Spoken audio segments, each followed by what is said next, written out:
Hey guys! Oh, it's so hard trying to do video when you've got 2 children. So if you can hear videos and things in the background, I'm really sorry. Yeah, so today I wanted to do a quick video on how to cope if you're on your own. So I've done a lot of it on my own because either my husband's been away or working or ill. So it can be really, really difficult sometimes, but most of the time we kind of manage okay. And this video's been requested a few times. I know there's a few of you guys who are either single parents or who have husbands who go away a lot. So the first thing is get yourself into a routine. Now this isn't for everyone. I know there's some people who really hate routines and I completely respect that. But the thing that's worked really well for us is to get ourselves in a routine. We have a set schedule Monday to Friday.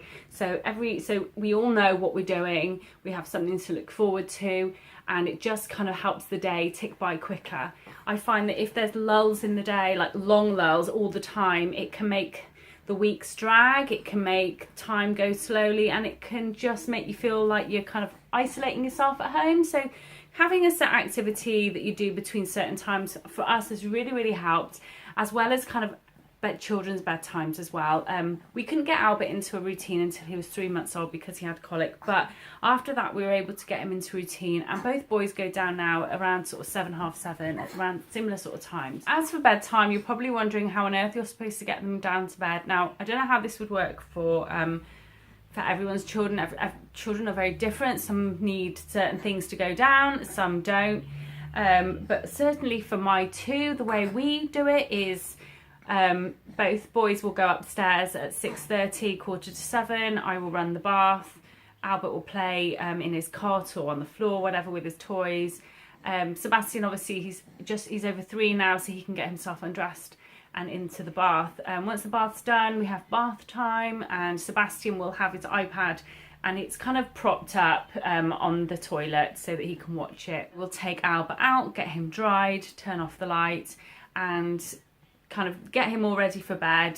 We don't do a story with Albert. We used to do it with Sebastian, but we haven't with Albert just because there just isn't time. I read to him in the day, but there isn't time at night. So get him to sleep, I feed him, and he's usually by that point really tired, so I put him down in his cot and he will pretty much go to sleep straight away. If not, I may have to make a few trips back and forth to the bedroom. I usually use a white noise app on my phone and that helps. And then I turn the light off and I go and get Sebastian out the bath. Sometimes he's already out the bath and he's just sitting in his room playing, and then we'll start his routine, which is purely just getting him changed for bed, into bed, and then we'll have a story in bed, and now it will pretty much go down straight away.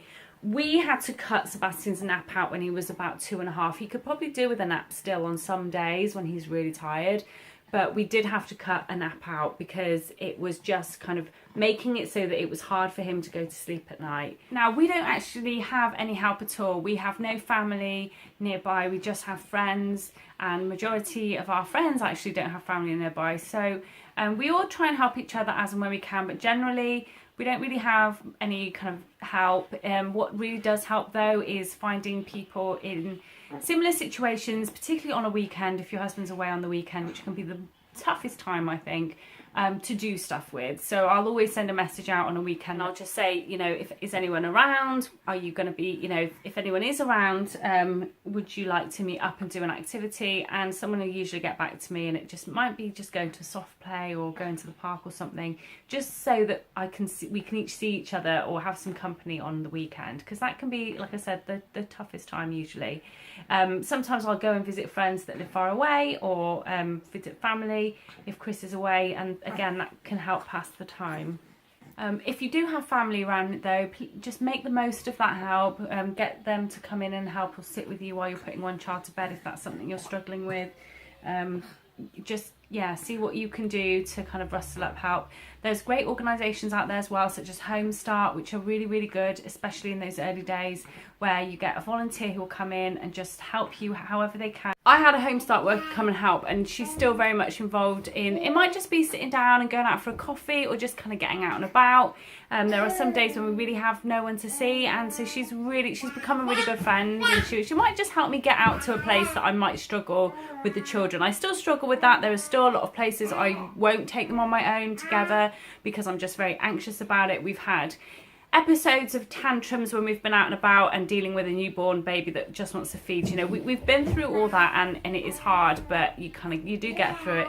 But she's really good at dealing with those kind of situations. Also remembering that things do pass. You know, those newborn early days are really, really tough, but they pass, and they go by so quickly. Literally, in our case, they just whiz by, and before you know it, you're kind of wishing you were back there, weirdly.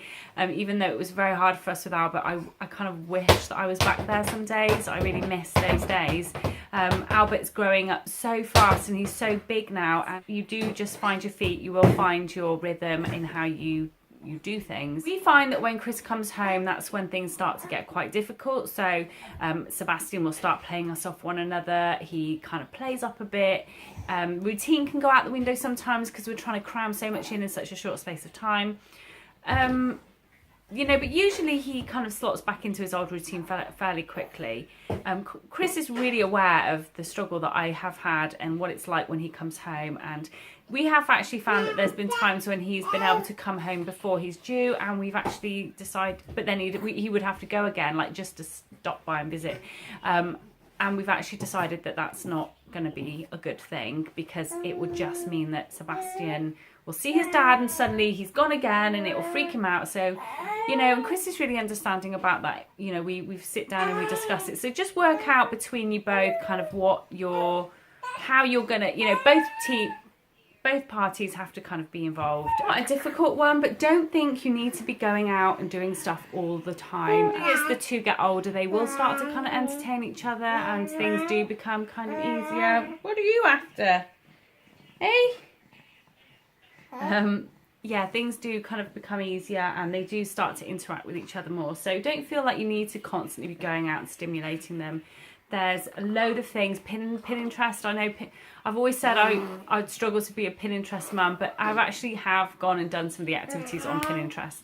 Things like moon sand and stuff like that you can do at home in the kitchen. That's relatively easy to clean up. So that's just kind of really good for passing the rainy days and stuff like that.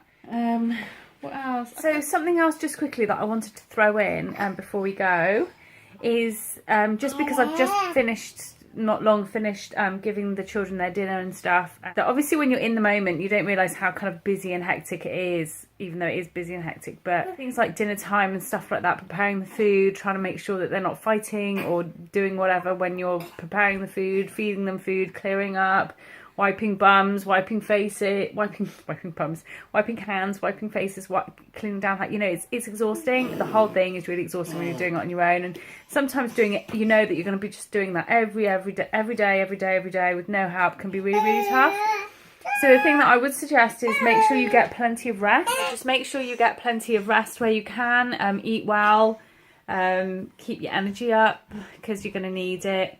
And if you can get help, then definitely do. I think I wanted to say, I keep adding to this video, it was just occurred to me as I was putting Albert to bed. I guess this is one of those videos that like I should probably have written notes down for, and I had written a few notes down, but as I'm sort of doing things today, I'm noticing I'm missing out a few bits of detail. But when it comes to, if you're a single parent, and this may not apply to you, but if you are just a parent whose husband's away a lot, then one thing I think it's easy to do is it's easy to put blame on your partner, feel resentful towards them, take things out on them. That's so easy to do, but try and avoid doing that.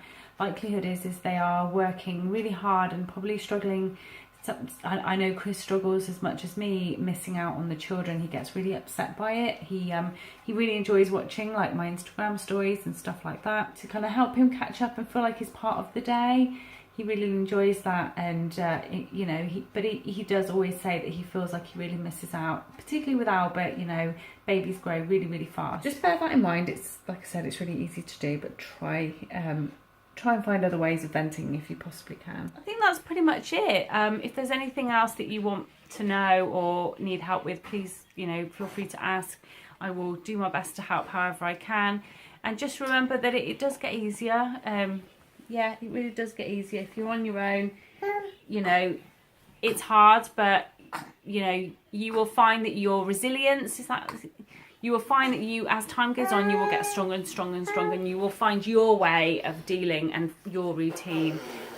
It's very doable once you've got your routine established. Of course, you know, if you are struggling with parenting on your own, definitely go see your doctor or health visitor, just to see what other advice and what other help that they can give you. So hey, we will see you guys soon. Yeah,